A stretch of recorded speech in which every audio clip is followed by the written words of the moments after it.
नमस्कार, डिजिटल आदिवासी पोर्टलवर पुन्हा ॲपल स्वागत आहे. पाहूया आजच्या बातम्या. नंदुरबार जिल्ह्यातील 4ही पालिकांचा निवडणुकीचा निकाल रविवारी दुपारी 1 वाजेपर्यंत स्पष्ट होणार असल्याने नागरिकांमध्ये प्रचंड उत्सुकता लागून आहे. कुठल्या पालिकेवर कुणाची सत्ता येते याबाबत अंदाज आणि आडाखे बांधले जात आहेत. सकाळी 10 वाजता सुरू होणाऱ्या मतमोजणीसाठी 4ही पालिकांमध्ये तयारी पूर्ण करण्यात आली आहे. त्या निवडणूक निर्णय अधिकारी यांनी त्याचा आढावा घेत संबंधितांना आवश्यक त्या सूचना दिल्या. फेरीनिहाय निकाल जाहीर होणार आहेत. त्यात सर्वाधिक फेऱ्या नंदुरबारात 11 राहणार आहेत. शहाद्यात 5, तळोद्यात 7 तर नवापुरात 6 फेऱ्या होणार आहेत. उत्सुकता ग्रामीण भागात देखील लागली आहे. भाजप, शिंदेसेना आणि राष्ट्रवादीने प्रचारासाठी मोठ्या प्रमाणावर ग्रामीण भागातून कार्यकर्ते आणले होते. त्यामुळे त्यांनाही निकालाची प्रतीक्षा आहे. शिवाय लागलीच आता जिल्हा परिषद आणि पंचायत समितीच्याही निवडणुका होणार असल्याने याबाबत उत्सुकता आहे. नंदुरबार जिल्ह्यातील 4ही पालिकांमध्ये चुरशीच्या लढती लक्षात घेता मोठ्या प्रमाणावर पैजा देखील लागले आहेत. मतदानानंतर मतमोजणी तब्बड 19 दिवसांनी होत असल्याने या कालावधीत अनेक चर्चा रंगल्या. त्यातून उत्सुकता ताणली गेली आणि पैजा लागल्या. हजारोंपासून लाखोंपर्यंतच्या पैजा नंदुरबार व शहाद्यात लागले आहेत. त्यामुळे त्यातूनही मोठी उलाढाल रविवारी होणार आहे. तळोदा तिहेरी लढत रंगली आहे. भाजप, शिंदेसेना आणि राष्ट्रवादी अजित पवार यांच्यातील ही लढत असल्याने कुणाचा विजय होतो याकडे आता लक्ष लागून आहे. या निवडणुकीत नगराध्यक्ष पदाचे 4 तर नगरसेवकांसाठी तब्बल 65 असे एकूण 69 उमेदवारांच्या भाग्याचा फैसला उद्या समजणार आहे. याशिवाय या निवडणुकीत अमाप लक्ष्मी दर्शनाचा लाभ नागरिकांना झाल्याने तळोदा नगरपालिकेची निवडणूक संपूर्ण जिल्ह्यात गाजली आहे. त्यामुळे जिल्ह्यावासियांचे लक्ष लागले आहे. अनेक जागांसाठी मोठ्या प्रमाणावर पैजा देखील लागले आहेत.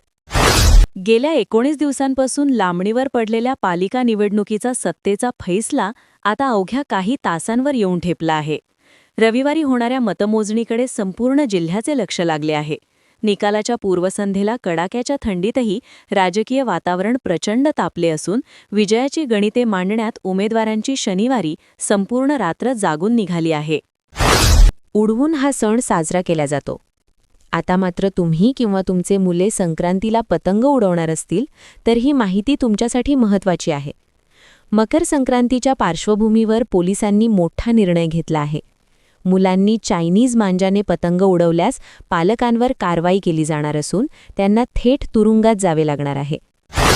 धुळे-सुरत राष्ट्रीय महामार्गावरील नवापूर तालुक्यातील मासलीपाडा गावाच्या शिवारात रसायन वाहून नेणाऱ्या टँकरला अचानक आग लागली. या आगीत टँकर पूर्णपणे जळून खाक झाला असून लाखो रुपयांचे नुकसान झाले आहे. सुदैवाने या घटनेत कोणतीही जीवितहानी झाली नाही. ही घटना शनिवारी पहाटे घडली. नवापूर तालुक्यातील विसरवाडी येथील दादासाहेब श्री माणिकरावजी गावित सार्वजनिक हायस्कूल व कनिष्ठ महाविद्यालयात आनंद मेळाव्याचे आयोजन करण्यात आले होते. आनंदातून अभ्यासाकडे हे या आनंद मेळाव्याचे उद्दिष्ट होते. आनंद मेळाव्याचे उद्घाटन प्राचार्या डॉक्टर जयश्री गावित यांच्या हस्ते करण्यात आले. आजच्या बदलत्या सामाजिक परिस्थितीत मुलींनी केवळ सुशिक्षित न होता सक्षम, निर्भय आणि आत्मनिर्भर होणे ही काळाची गरज बनली आहे. याच उदात्त हेतूने शिंदखेडा येथील मीराबाई गर्ल्स हायस्कूलमध्ये विद्यार्थिनींसाठी वीरांगना स्वसंरक्षण प्रशिक्षण मोहिमेचे आयोजन करण्यात आले होते. या मोहिमेत विद्यार्थिनींना स्वसंरक्षणाचे महत्त्व सांगून प्रत्यक्ष प्रात्यक्षिके शिकविण्यात आली. शिंदखेडा तालुक्यातील दत्तवायपूर परिसरातून एकाच रात्रीत शेतकऱ्यांच्या गायी चोरीला गेल्याची धक्कादायक घटना समोर आली आहे. या घटनेमुळे शेतकऱ्यांमध्ये भीतीचे सावट पसरले असून चोरट्यांचा पोलिसांना शोध घेऊन बंदोबस्त करावा अशी मागणी शेतकऱ्यांकडून करण्यात येत आहे. संजय गांधी निराधार योजना, श्रावणबाळ सेवा राज्य निवृत्ती वेतन योजना, विधवा परित्यक्ता महिला योजना, दिव्यांग सहाय्य योजना अशा समाजातील दुर्बल घटकांसाठी राबविण्यात येणाऱ्या महत्त्वाच्या योजनांची अंमलबजावणीच सध्या निराधार झाली आहे.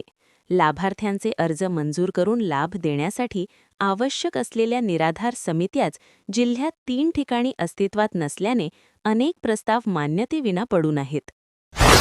डॉक्टर हेडगेवार सेवा समिती, कृषी विज्ञान केंद्र नंदुरबार आणि रीस भारत फाउंडेशन यांच्या संयुक्त विद्यमाने भाजीपाला रोप वाटिका व्यवस्थापन या विषयावर 2 दिवसीय प्रशिक्षण कोळदा येथे झाले.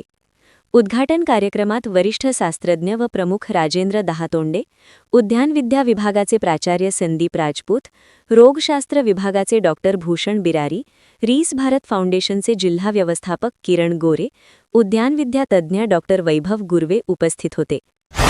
नवापूर शहरात विविध शाळा महाविद्यालयात तसेच कोचिंग क्लासेसमध्ये मोठ्या प्रमाणात विद्यार्थी दुचाकीवरून येताना दिसतात. 18 वर्षाखालील अल्पवयीन मुलास वाहन चालविण्यास दिल्यास सुधारित मोटार वाहन अधिनियम अन्वये पालकास किंवा मोटार वाहन चालकास 3 महिन्यापर्यंत कैद व 25,000 दंडाची शिक्षाची तरतूद करण्यात आली आहे. या प्रकरणी तातडीने दखल घेतली जाईल असे वाहतूक शाखेकडून सांगण्यात आले आहे.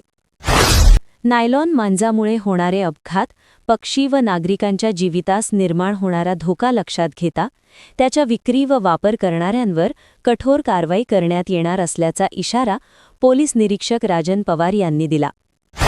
नंदुरबार तालुक्यातील वाघाळे व श्रीरामपूर येथे आदर्श ग्राम अभियान अंतर्गत सिकल सेल सप्ताह जनजागृती व रुग्णांची तपासणी करण्यात आली.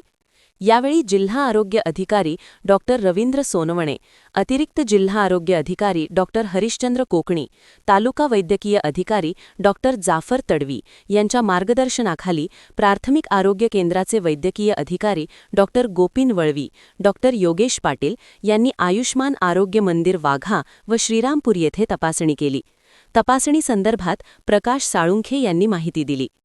शिबिरास समुदाय आरोग्य अधिकारी डॉक्टर कपिल सूर्यवंशी, दीपमाला कोकणी, विवेक पवार, वंदना गायकवाड, मीरा गायकवाड व आशा सेविकांसह कर्मचारी उपस्थित होते. शहादा तालुक्यातील ब्राह्मणपुरी येथील मुख्य रस्त्याचा दुतर्फा शासनाने लाखो रुपये खर्च करून बांधण्यात आलेल्या शौचालयावर ग्रामपंचायत प्रशासनाला पूर्वसूचना न देता बुलडोझर फिरविल्याने नागरिकांमध्ये संताप व्यक्त होत आहे. तसेच शासनाने संबंधितांवर कारवाई करावी अशी मागणी होऊ लागली आहे.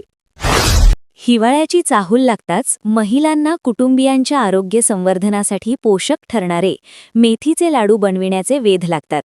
मात्र यंदा मेथीचे लाडू बनविणे गृहिणींना चांगलाच आर्थिक फटका देणारे ठरणार आहे. गेल्या वर्षीच्या तुलनेत बिब्याची गोडंबी, खारीक व खोबरे या प्रमुख घटकांच्या किमती दुपटीने वाढल्याने लाडूच्या बजेटमध्ये 1,500 ते 2,000 रुपयांपर्यंत प्रति किलोसाठी खर्च येण्याची शक्यता व्यक्त केली जात आहे. नंदुरबार शहरातील डॉक्टर काणे विद्यामंदिरात मुख्याध्यापक घनश्याम बेडसे यांच्या मार्गदर्शनाखाली हिवाळी क्रीडा स्पर्धा घेण्यात आल्या. यात वैयक्तिक व सांघिक अशा 2 प्रकारात स्पर्धा झाल्या.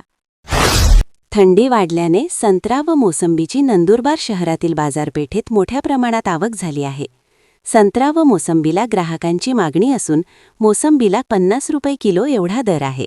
तसेच अंजीर, पपई, पेरू, सफरचंद आदी विविध फळांची आवक होत असून शहरातील मंगळ बाजार, शास्त्री मार्केट, हाट दरवाजा, गेरीविहार गेट आदी चौकांमध्ये फळांची दुकाने थाटण्यात आली आहेत. अशाच नवनवीन बातमीसाठी आपल्या YouTube चॅनल डिजिटल आदिवासी पोर्टलला सबस्क्राईब करून घ्या.